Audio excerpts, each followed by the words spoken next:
Hello, everyone, and welcome to today's discussion on resource exploration in Western Canada. We have a broad panel today with individuals that have projects in the prairies all the way to the Yukon, as well as exploring for different commodities, so it should be an interesting conversation today. Now, I don't see the discussion going for the full hour, so please feel free to submit questions in the chat, ideally about the discussion at hand, as opposed to company-specific questions, and I'll try my best to incorporate them into the conversation. You can find the chat in the bottom right corner of your screen there. So why don't we just get started with introductions, and I'll go from what on my screen left to right here. But if you could just please introduce yourself, what commodity you're exploring for, and where your projects are located. So George, why don't we start with you? My name is George Reed. I'm the Senior Vice President of Corporate Development for Star Diamond Corporation.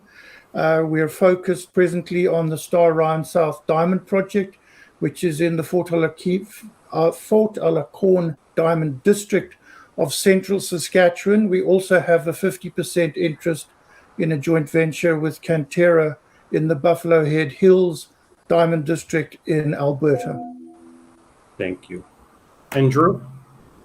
Yeah, I'm Drew Zimmerman, CEO of Stallion Uranium. We're focused on uranium in northern Saskatchewan, the Athabasca Basin, one of the premier uranium jurisdictions in the world. And Tara? Hi, I'm Tara Christie. I'm the president and CEO of Banyan Gold.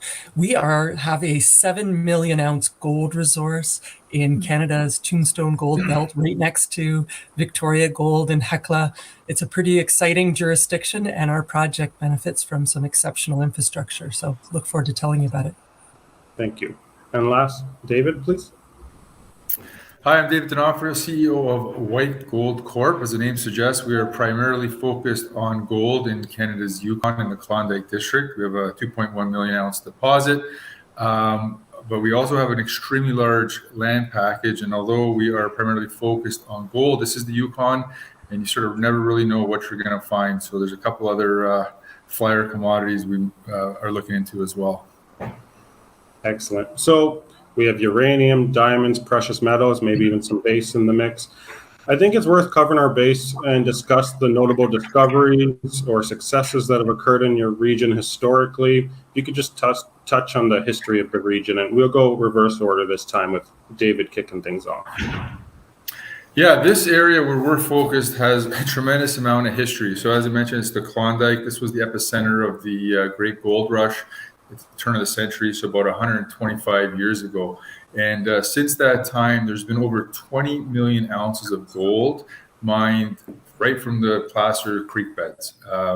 So a long history of mining, a lot of success. That's actually 20 million ounces that's been recorded. So who knows what the actual totals are. And notwithstanding that, there really has not been any modern day exploration there until about 15 years ago when Sean Ryan, the notorious prospector, went to sort of try to crack the code on where all this gold might be coming from, with the thesis that it didn't come from the sky. And he has been remarkably successful.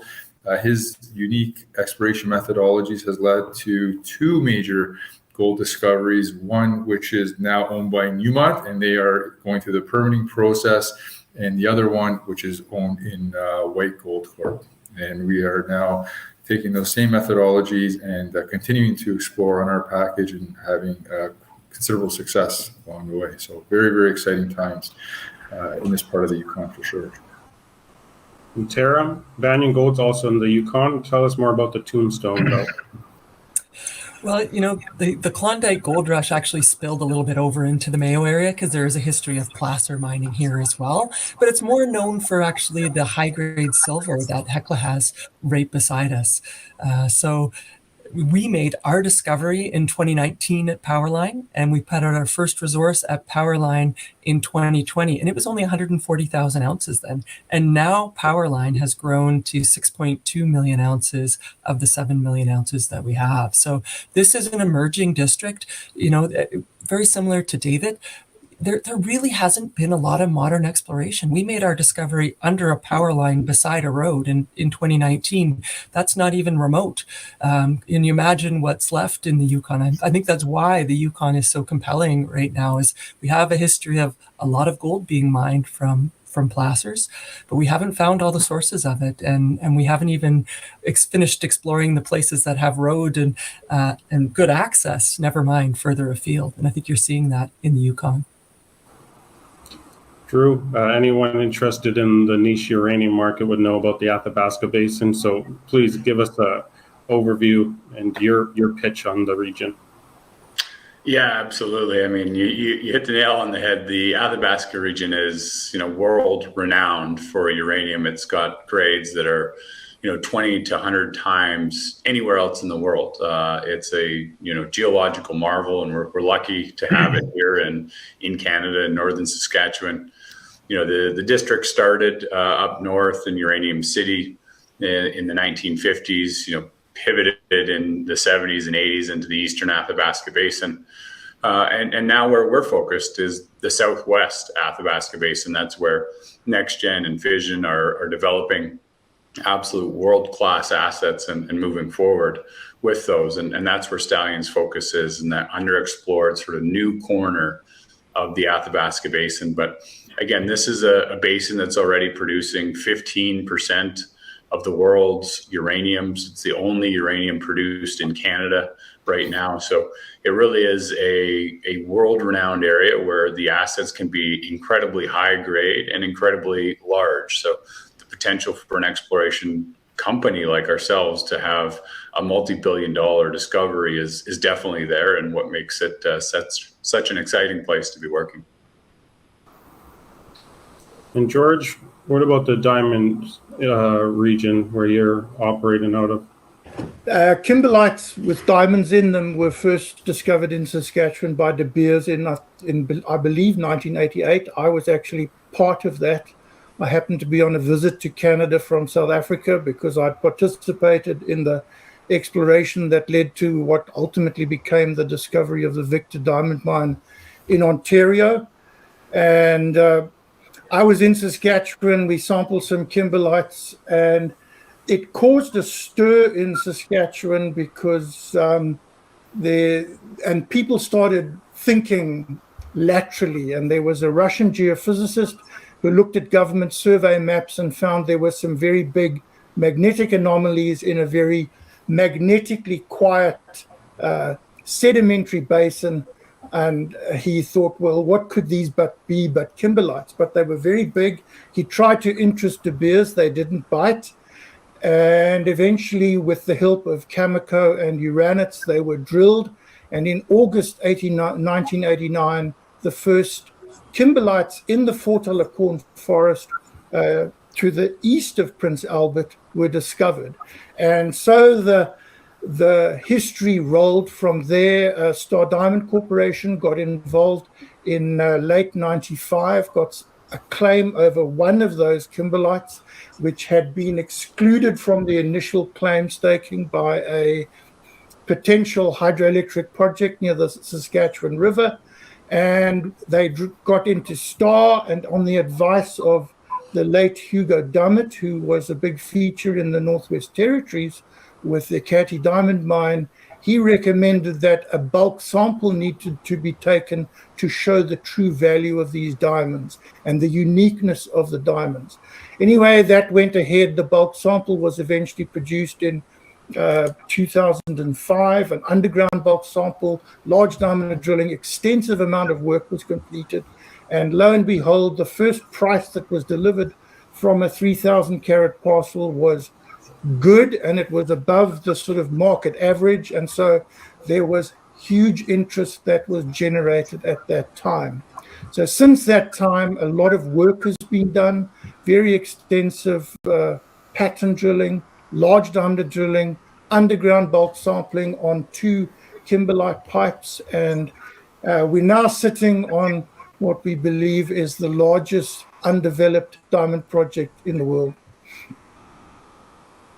Thank you for that. I want to take a step here with real estate. They say location, location, location, but with mining and exploration, one may argue it's infrastructure, infrastructure, infrastructure, and please feel free to debate if you agree or disagree with that statement or not here. But can you discuss the infrastructure in your region you operate? Let's start with you, George. We are in a very fortunate position in that we're 20 kilometers off paved highway and about the same distance from the Saskatchewan power grid, both of which are enormous advantages for the development of a future mine. We have access to the site on forest roads that are accessible 24/7, 365 days of the year, but of snow in the winter, but we can easily get rid of that. And ultimately, in the construction of a future mine, there would be an all-weather road established to the site. But the opportunity with electrical power is enormously advantageous in that a future mine can be plugged into Sask Power, and the mining operations, the movement of ore to the plant, the removal of waste, and the processing of kimberlite to recover diamonds can all be done with grid power, which greatly reduces the carbon footprint of the mine. We also have many communities that surround the project, and people from those communities have already worked in the bulk sampling and evaluation programs on the project. And so there can be people who live at home and commute to work in the Fort Elacorn forest. Huge advantage with proximity to infrastructure. And Drew, I believe, if I'm not mistaken, I think Stallion Uranium is the earliest stage company on the panel here today. What are your thoughts on infrastructure? Is it more about location, and just touch on the infrastructure of your projects? Yeah, absolutely. I mean, infrastructure is always going to be important no matter what stage you're at to a certain degree. So we do have the infrastructure needed for exploration now. That's a year-round road that goes to the southwest side of the Athabasca Basin. You know, we've got camps that are available for crews to stay in year-round as well. So that's really what we need at this stage. We are, mobilizing for drilling. We're setting up temporary work camps to be able to have crews stay on site. So we're able to set up the infrastructure that we need. But again, being in the southwest, it is the underexplored area, so that doesn't have exploration or that big infrastructure build out just yet.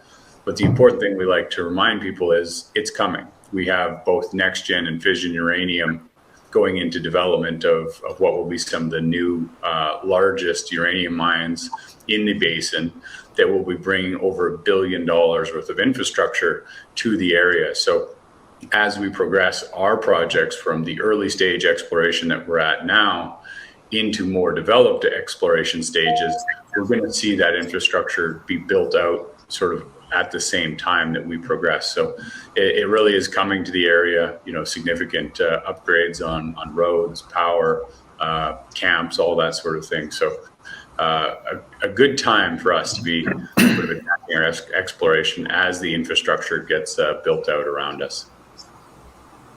Thank you. And Tara? Yeah, thanks. Similar to Drew, we're in a location with great infrastructure, and the infrastructure has been built because we have mines right beside us and through the history of the project. So, we have existing power lines on the property, which go right to the hydro dam that's 50 kilometers away. And then that's connected to the broader Yukon grid, which, connects to the hydro dam and other power facilities in the Yukon. That's really important for the capital cost of potential of our project, and even for operating. It would be very simple for us to get connected now. We need about 50 meters of power line to get across the highway right away to power our camp. So it's a pretty short distance. Most people are talking in kilometers. We have all-weather roads that are maintained by the Yukon government, which is pretty exciting. One highway right through the property, right along the power line. The power line also has capacity for another mine. It was just rebuilt in January of 2021, and it's only energized to half of its built capacity, which is pretty exceptional. We even have cell phone service on the property, and fiber optic cable goes out along the power line to Victoria Gold.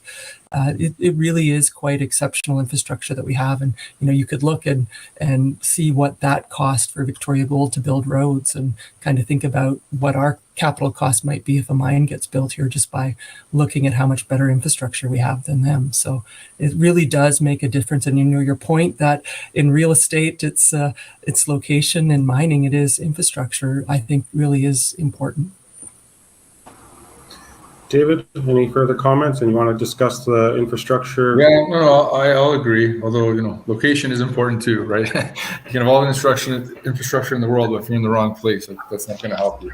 I think everyone in this panel is fortunate to be in great mine jurisdiction, so that's not an issue here.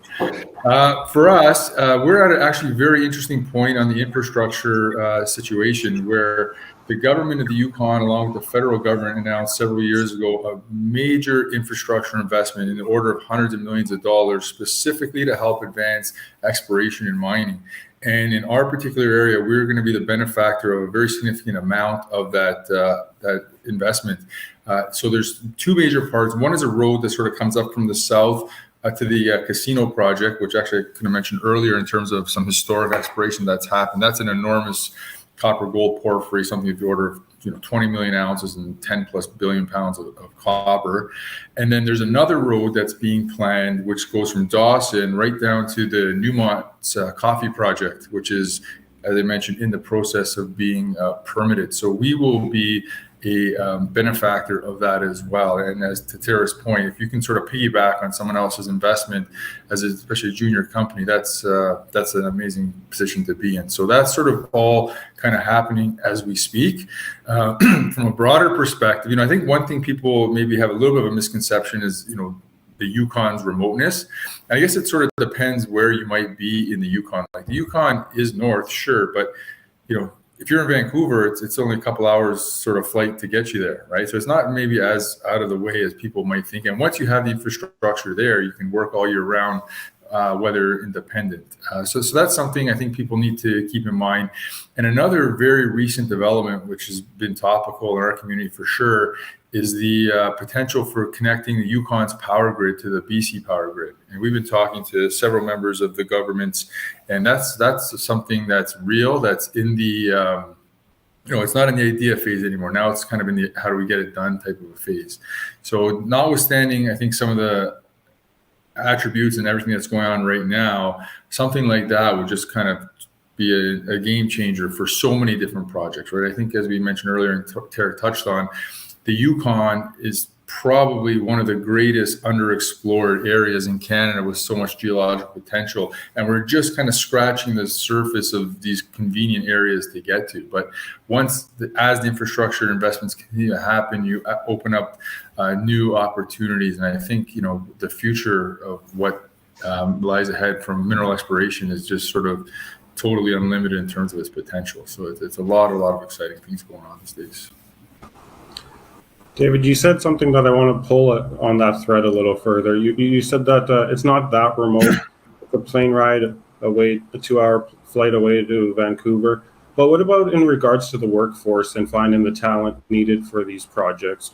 And I want to leave it open to the group. We don't need to go in order. So David first, but then anyone care to chime in after that? Yeah, I think that's a very important consideration, right? And to some of aspects, if you build it, they will come, but who's they, right? And I think generally speaking, since COVID, there's been a nationwide or a global-wide worker shortage, it seems. Personally, we have not had those problems, but we're an earlier stage exploration company, so we're not talking about workforces of hundreds of people. Maybe over by the Victoria Gold side, it'd have some more specific commentary, but I think if you're in a good place and you treat people fairly, you're going to be able to have it. Now, in this industry, I think that's a broader question, right? What is the workforce looking like in general?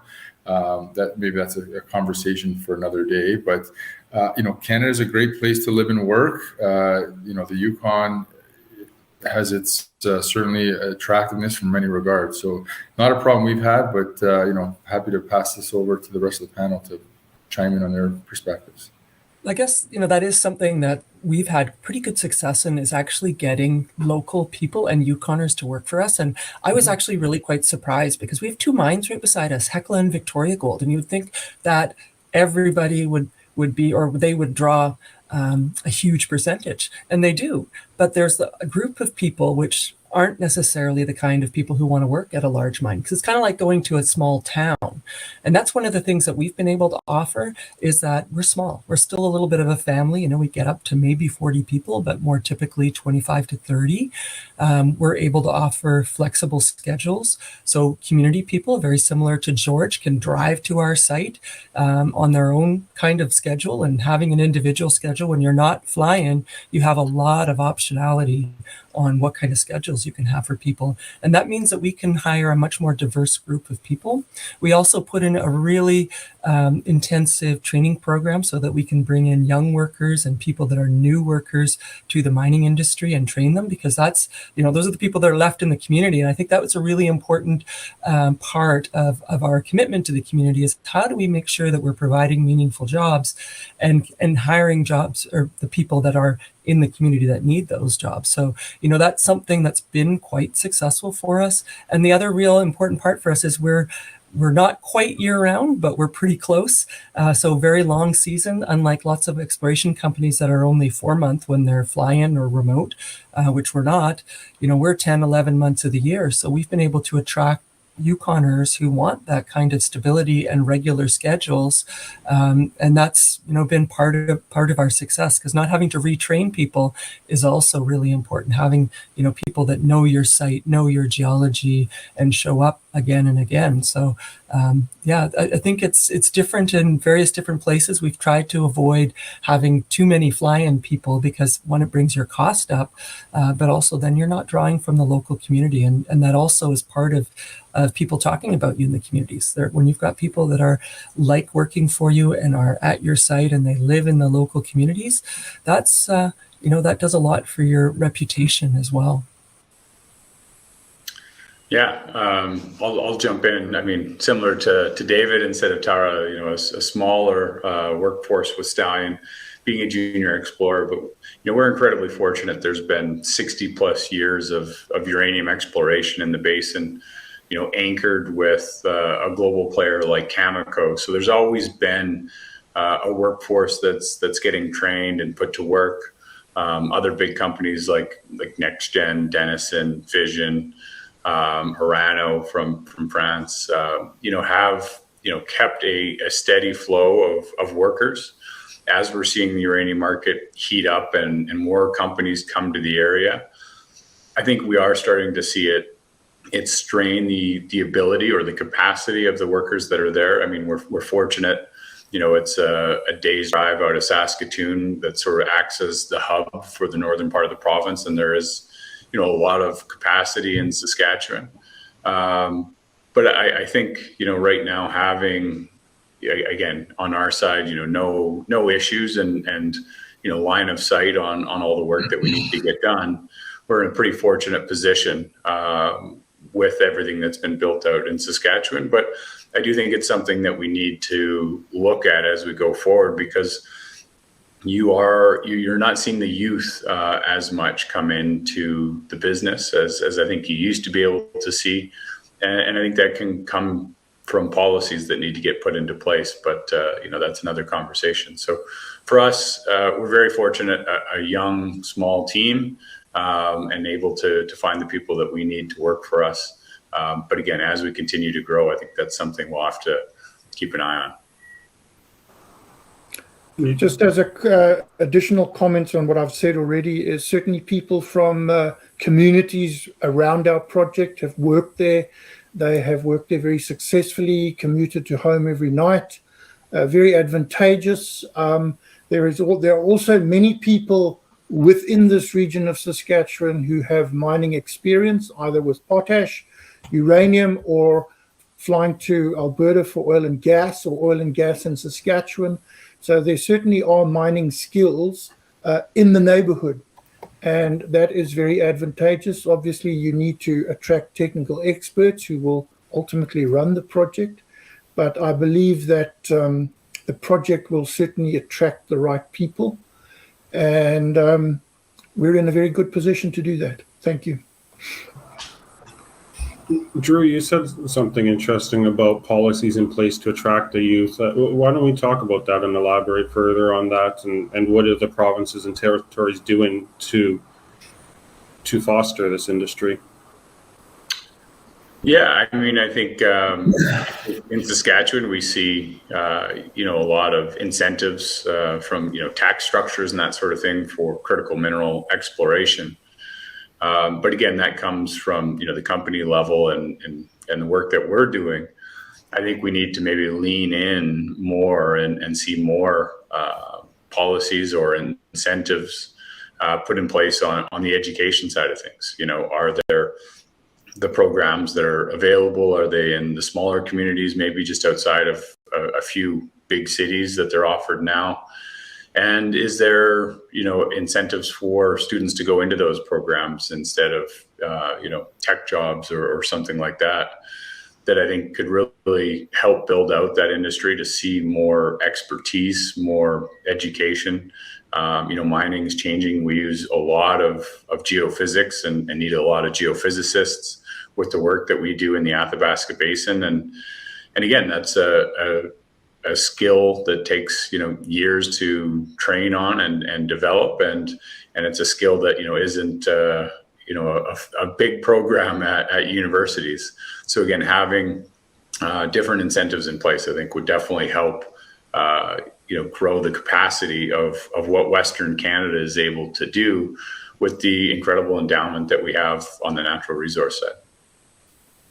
Drew, that's a good point, but I'd like to, I don't think it's just the government incentives. I think it's something we as industry need to do. And it's something I'm really passionate about. I started a charity 13 years ago, Every Student, Every Day, which works with communities and First Nations all across the Yukon to understand what the barriers are to kids getting to school and getting that education, and work with them to help address some of those barriers. And it's not the top down, here a company, here's some money, go hire somebody and try to, here's some things that we know work that we can help empower communities to help get their own students to school. And a lot of it is the trades and technology. We've got 6 things that we know work, and one of them is science, trades, technology, which we fund in a couple of the community schools, both in Dawson and Mayo, and it's been very successful in being a draw to getting kids in there. And we all know we need trades, we need the technical experts, and we need people in the community who are actually working at the projects and benefiting from them,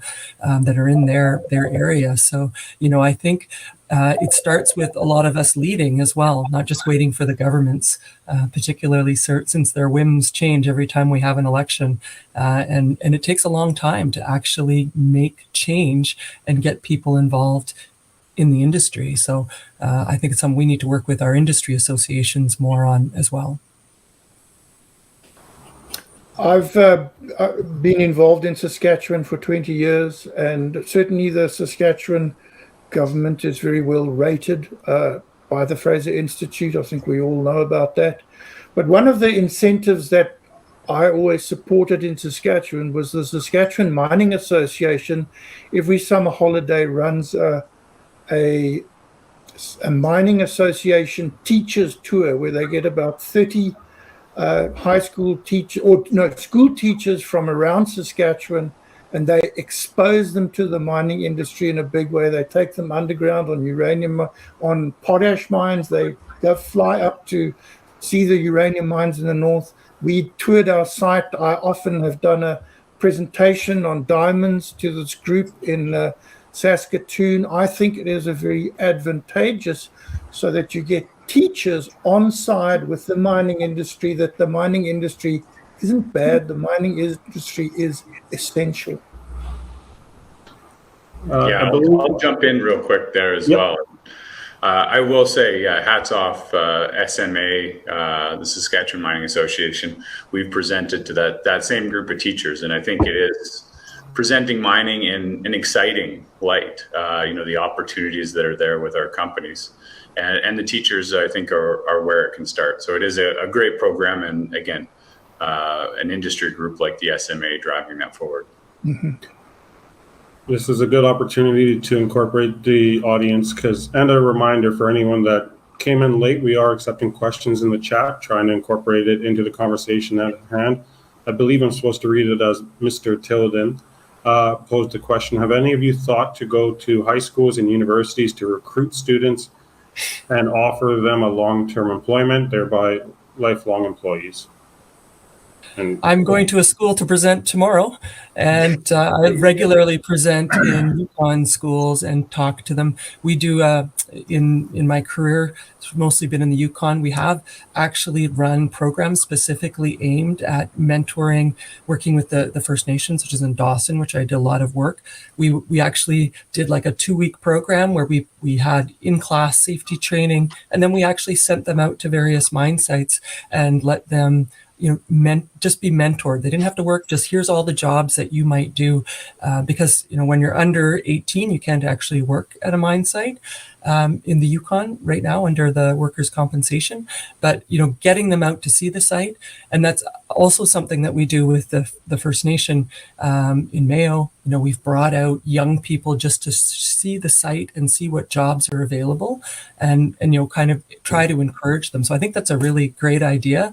And we also have our Yukon University, which also is doing that. And I work a little bit with some of the people there that, is about encouraging young people to come into these careers. So great question.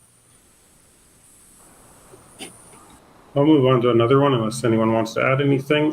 Glords is wondering if we'd be willing to discuss social licensing around exploration, how to carry that through to production, particularly in the context of First Nations or Indigenous relations. Anyone want to address this individual's question? Sure, I'll jump in. It's something I think is very important for mining these days to have that social license, but also to be able to have the economic benefit come to the local communities.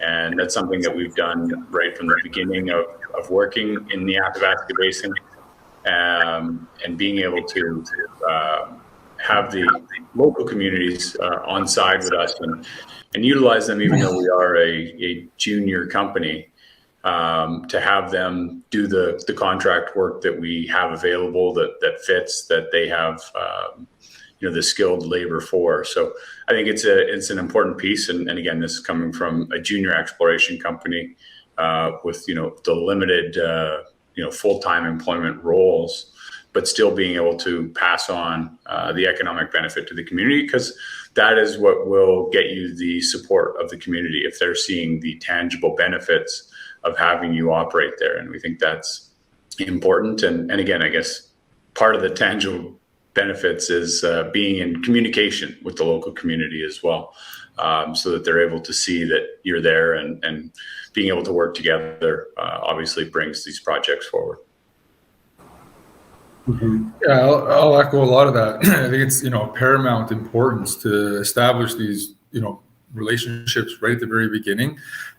You're into somebody's traditional territory, or there's other local communities, and I think it's we behoove to ensure that everyone is better off for you having been there than they were before. And the way to do that, I think, is to have open, honest, transparent communication and working relationships.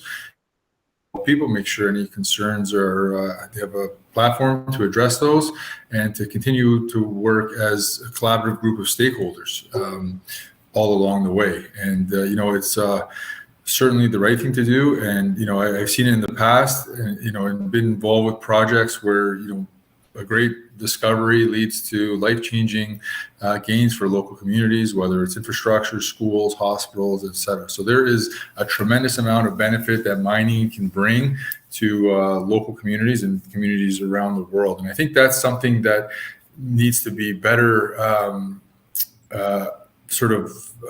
publicized by the media, right? The mining, for whatever reason, is always sort of given this negative slant, but there's a lot of positives that come out of mining, other than the obvious stuff of giving us the materials that we need to live. It's helped a lot of people's lives, and I think a lot of people, that's a big part of why they're in it. And, going to all these remote places for opportunities, obviously, to make economic gains, but always help the livelihoods of many other people as well. So it's certainly something that it's very important. George, I see. Yeah, go ahead. Sorry. I would certainly support David's view on in our evaluation of the project. We have employed extensive local groups and obviously generate a lot of goodwill from that. And that has to continue into the life of mine so that there is participation from everybody and all the stakeholders ultimately benefit from the project. It's not just for one group. David brought up an interesting point about the perception of mining in the industry, and I'm sure all of us are familiar, being ingrained in the industry, about the incident that happened in Turkey last week or a couple of weeks ago. Is it the perception has to be more on a local level, or is it I don't know where I'm going with this exactly, to be frank, but if anyone wants to chime in on this, should the focus and emphasis be on these local communities for the perception, or should there be like a mass adoption or acceptance of this industry?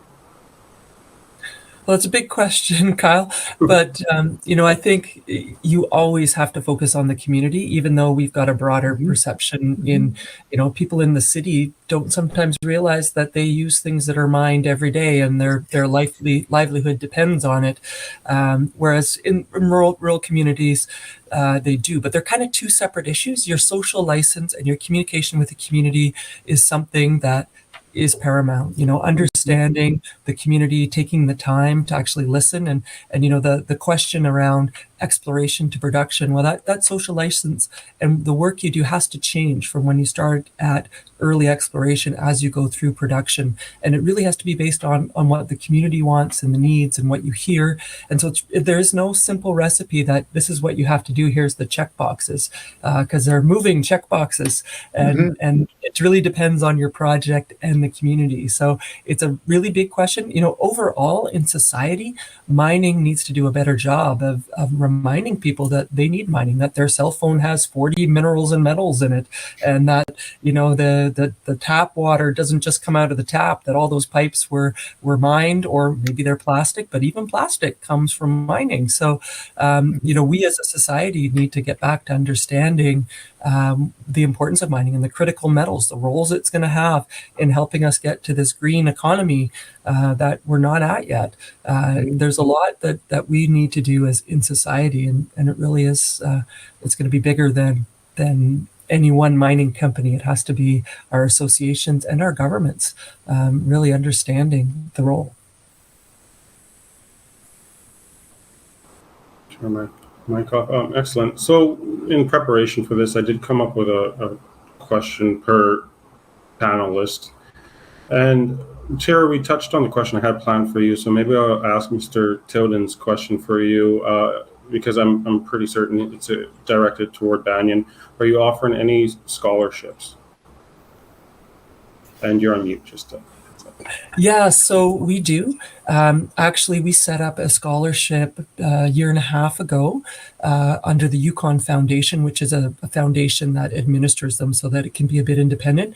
And we have up to $5,000 per year for students in mining-related careers, and often we've actually broken that up if there were more students too. So we're just an early exploration company, and we intend to continue to grow that scholarship. I know there's other Yukon companies that have set up their own scholarships working with the First Nations, as well as through the Yukon Foundation or the Yukon University. So I know like Western Copper and others have done that as well. So we're seeing that as a driver for sure to get youth and students. If you can get your way paid through university because there's a scholarship into mining, that might bring some new people in. And it's a really broad career. You don't have to work at a mine site to be involved in mining. And that's the other message we really need to get out is, might be the CEO, like some of us sitting here, or you might be the lawyer, the accountant, which isn't necessarily a mine site job. And then there's all those mine site jobs that are also very well paying. And there's a lot of cool technology jobs now, AI, data processing, all this analytical stuff. It's science.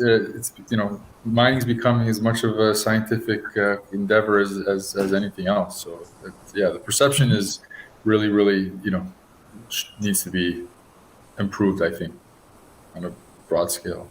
Yeah, certainly.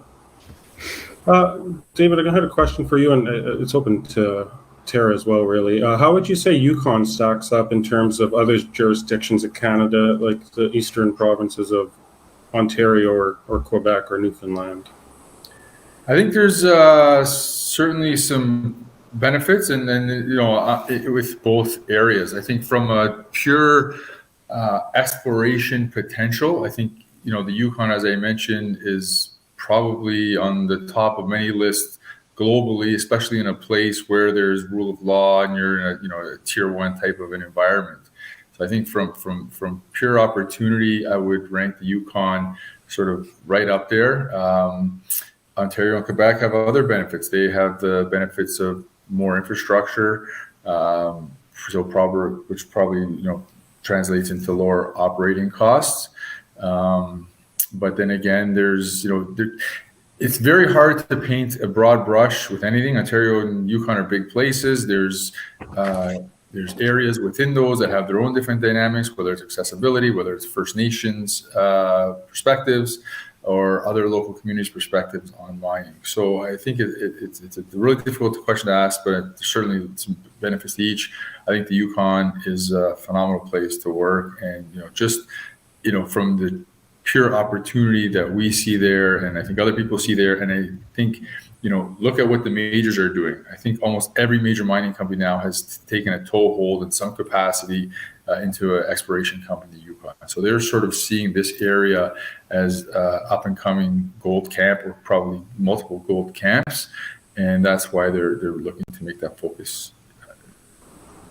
Yeah, fair enough. Tara, if you had any further commentary on operating in the Yukon, feel free to do it now. Sure. We're both biased because we work and operate there, and it's the place that I know the best, even though I've worked all across Canada and the US North.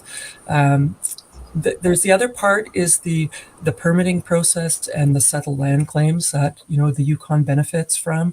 The original umbrella final agreement was 1992, and so we've had self-governing First Nations, 11 out of the 14, which is really important in terms of certainty and understanding where the lines are, or where there's overlap between different traditional territories, and also the unique permitting process and environmental assessment process that came out of that. I think that is actually a big advantage for us as we move forward, because there is a pathway through the permitting process which has the First Nations involved, and they were involved in designing it. So I think that sets us apart. The infrastructure, you can't beat the hydropower in Quebec, so that's hard to compete against. But looking towards a jurisdiction that has great geology and a lot of the pieces that check the boxes, I don't think there's any jurisdiction that always checks every single one of the boxes. But Yukon certainly getting closer to checking all the boxes for the investment that we want to see. Thank you for that. George, I want to bring you back into the conversation here. Now, many on the call are familiar with precious metal companies and might be interested in precious metal exposure as well as uranium. Can you make the case for why someone might want to consider a diamond company? Yes, I certainly can. I'm coming up at the beginning of next month. I'm 40 years in the business of diamond exploration, so I'm a believer. But it's diamond prospects that are viable are not found frequently, and usually their exploration and evaluation can both be time-consuming and very costly. However, in the case of a project like the Fort Alacorn, the Star Around South Diamond project, once you've found something, it's really worth hanging on to. It is extremely interesting. We are dealing with mantle-derived rocks that have been brought to the surface.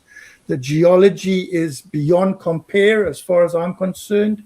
You're dealing with peridiotites and eclogites and minerals that have crystallized at 150 to 400 kilometers down in the earth and have been brought to the surface.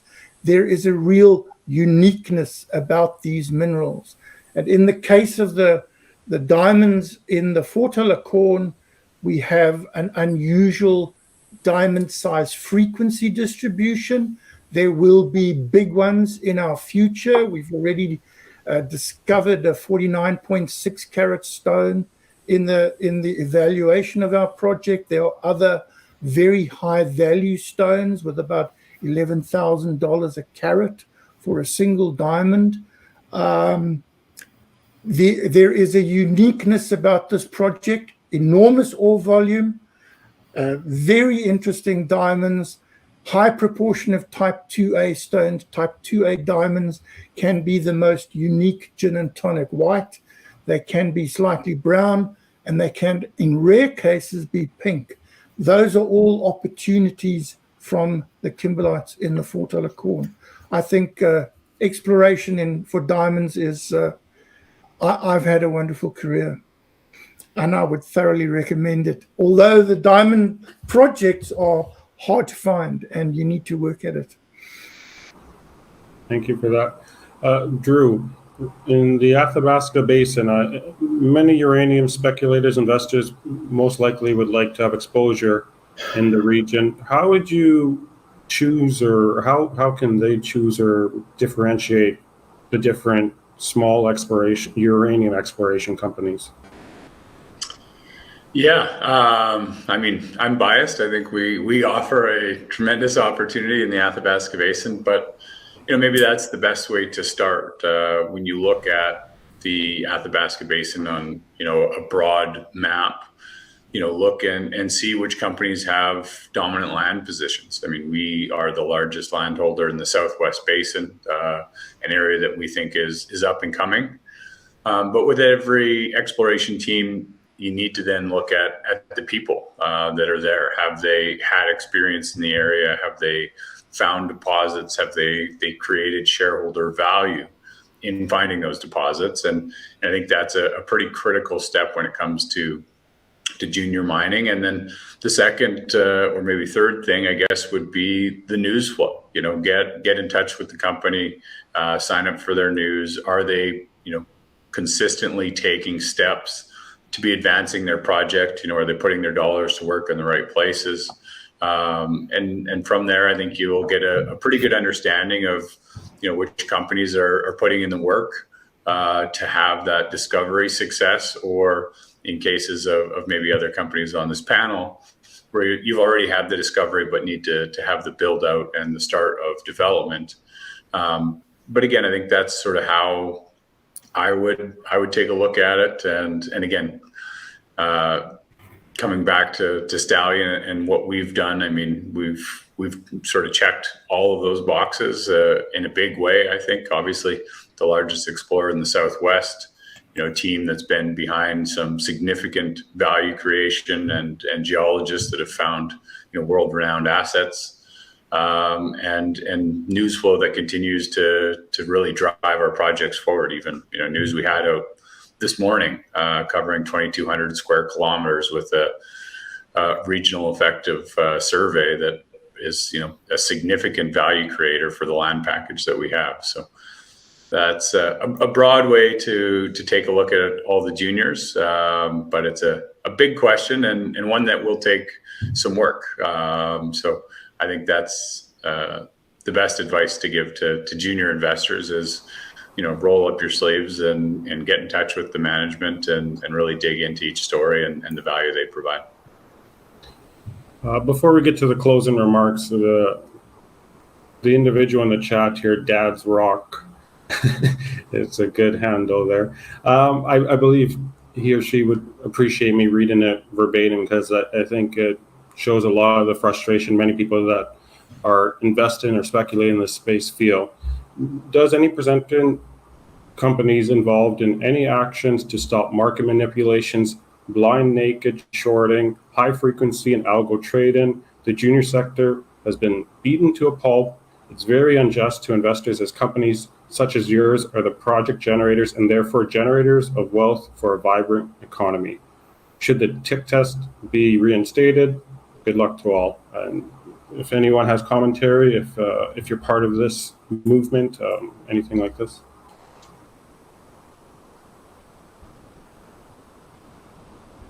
No one has an opinion on the Well, matter? no, I think it's a very astute comment. There's a lot of issues out there which are unjustly penalizing the junior Canadian markets. There's a great organization that's been founded to combat that. It's Save Canadian Mining. I think you guys are involved with that in some capacity in helping Eric Sprott and another number of other kind of industry stalwarts. So it's good to see there's progress. It's, obviously things move slowly, unfortunately, especially with regulations in the capital markets, but it's certainly, I think the more vocal people, companies, investors are, the better the chances are of remedies being implemented. So I'm sure there's, maybe Kyle, you can direct them towards more resources in this regard.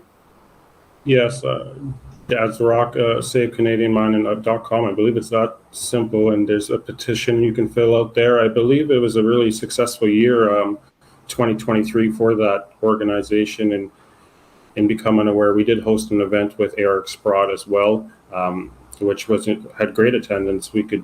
I could pass you that link through our YouTube channel if you're interested. Definitely reach out in that regards.